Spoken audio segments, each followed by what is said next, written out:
Welcome to my YouTube channel and Facebook page.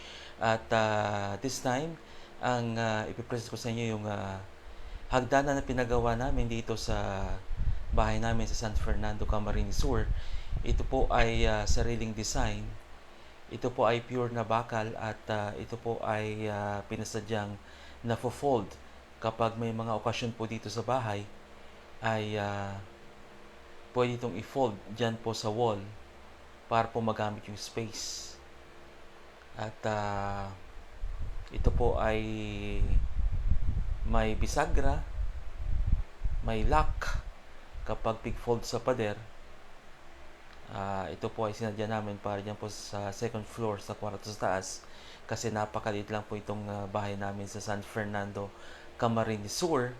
Sana po maging inspirasyon ito sa mga bahay din na maliit yung space at balak magkaroon ng second floor at magpagawa ng hagdanan. Ito po ang ideal na hagdanan na para sa inyo. So mamaya po gagawin ko, i-fold ko po ito. So yan po, ihilahin ko muna yung hagdanan na separate.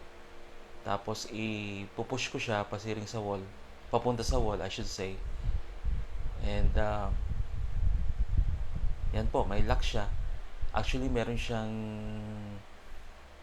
tatlong lock. Pero dito ang inilock ko lang yung isang lock kaya medyo pagbitaw ko medyo bumuka ng konti. Pero hindi naman siya malalaglag. So kailangan pong i-lock mamaya yung yung pangalawang lock sa baba.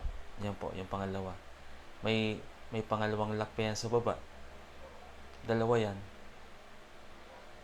Yan. So yan, hindi na po siya nahulog. So ganyan po ang kahalagahan ng hagdanan na fino-fold kasi pwede po magamit yung space na yan. Kung hindi po, importanteng umakyat sa taas.